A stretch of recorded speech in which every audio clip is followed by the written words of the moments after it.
Hallelujah. अब परमेश्वर इन अंतिम दिनों में हर बेटे से, हर बेटी से ये अपेक्षा करता है कि हर व्यक्ति परमेश्वर के पास इसीलिए आए कि वो परमेश्वर को क्या दे पाए, परमेश्वर के लिए क्या कर पाए। अभी परमेश्वर से लेने का समय चला गया है, परमेश्वर से मांगने का समय चला गया है। अभी परमेश्वर को देने का और परमेश्वर के लिए करने का समय आ चुका है। वचन कहता है जो राजा का है या कैसर का, उसको कैसर को दो, लेकिन जो परमेश्वर का है, वो जो परमेश्वर का है उसको दो। परमेश्वर का क्या है? क्या आपके पास ऐसा कुछ है जो परमेश्वर का है, जो आपको परमेश्वर को देना जरूरी है? परमेश्वर का क्या है बताइए मुझे, क्या है परमेश्वर का जो आपको परमेश्वर को देना चाहिए? है किसी के पास कुछ परमेश्वर का?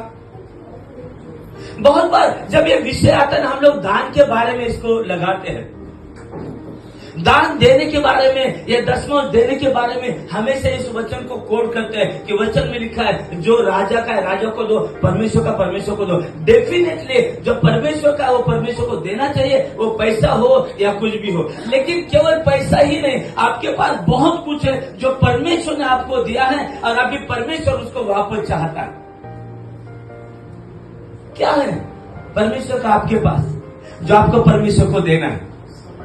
समय है, जीवन है। जब आप जीवन बोलते संभल के बोलो हालेलुया, क्योंकि जीवन तो बहुत अनमोल है। जीवन का मतलब क्या है? जब आप बोलते हो कि मैं अपना जीवन परमेश्वर को देता हूं, जीवन परमेश्वर को देने का मतलब क्या है? जीवन परमेश्वर को देने का मतलब जिससे आप सबसे ज्यादा प्यार करते हैं। हम बोलते ना भाई ये तो मेरी जिंदगी है, बोलते ना मेरे बेटे मेरी जिंदगी है, मेरी पत्नी मेरी जिंदगी है, मेरा पति मेरी जिंदगी है, मेरी नौकरी मेरी जिंदगी है, मेरा बिजनेस मेरी जिंदगी है। बोलते ना हम लोग, कभी सुना है बोलते हुए? मेरे बच्चे मेरी जिंदगी है, मैं उनके लिए जीता हूँ। इसका मतलब क्या कि आप बच्चों से बेहद प्यार करते हैं। आपकी जिंदगी मतलब आपके बच्चे आपके लिए सबसे उत्तम है, सबसे जरूरी है, सबसे अनमोल है।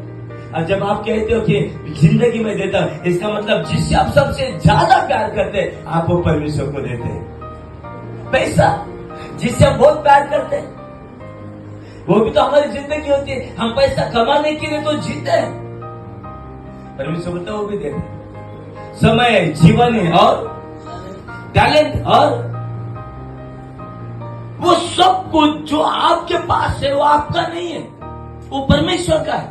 चाहे आपका बिजनेस, चाहे आपकी नौकरी, चाहे आपका पैसा, चाहे आपका घर, चाहे आपका समय, चाहे आपका परिवार, चाहे आपके बच्चे, चाहे आपकी बीवी, चाहे आपका पति, जो भी आपके पास है वो सब कुछ परमेश्वर का है।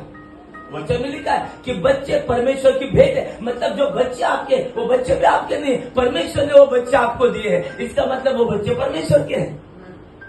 वो जीवन जो आप जी रहे वो आपका नहीं है, क्योंकि पहला कुरिन्थियों 6:19 और 20 में लिखा है कि तुम्हें कीमत चुका के खरीदा गया। मतलब जो जिंदगी हम लोग जी रहे वो जिंदगी भी हमारी नहीं, वो जिंदगी को खरीदा गया। इसका मतलब वो जिंदगी भी परमेश्वर की है, वो जीवन भी परमेश्वर का है। और बच्चे कहता कि जो भी परमेश्वर का है वो परमेश्वर को दो, चाहे पैसा चाहे जीवन।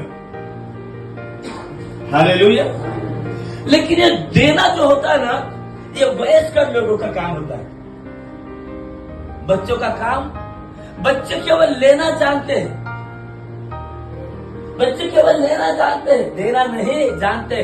देना ये वयस्कर लोगों का काम है। और हमें परमेश्वर में वयस्क होना जरूरी है, हमें परमेश्वर में समझदार होना जरूरी है, हमें परमेश्वर में मैच्योर होना जरूरी है। क्यों?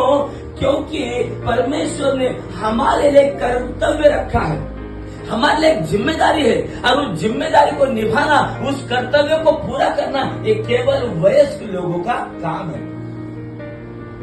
और वो कर्तव्य क्या है? वो कर्तव्य है कि हम परमेश्वर की सुसमाचार की मशाल को आगे बढ़ाएं, परमेश्वर के राज्य की मशाल को हम आगे बढ़ाएं। जिस दिन प्रचार किया गया, यीशु मसीह ने प्रचार किया कि पश्चाताप करो, स्वर्ग का राज्य नजदीक है। उस दिन से लेके आज 2025 जनवरी तक ये जो सुसमाचार की मशाल है, हजारों और लाखों लोगों ने इस मशाल को आगे बढ़ाया और उस मशाल को आगे बढ़ाते बढ़ाते परमेश्वर के राज की मशाल को, परमेश्वर के सुसमाचार की मशाल को आगे बढ़ाते बढ़ाते हजारों और लाखों लोगों ने अपने जीवन को कुर्बान कर दिया, अपने जीवन का बलिदान दे दिया, अपने जीवन की आहुति दे दी। लेकिन उस मशाल को रोका नहीं, पकड़ के नहीं रखा। उन्होंने ईमानदारी से हर पीढ़ी को वो मशाल देते गए और वहां से लेकर आज के दिन तक ये सुसमाचार की मशाल, परमेश्वर के राज्य की मशाल यहाँ तक आई है और आज परमेश्वर ने वो हमारे हाथों में दी।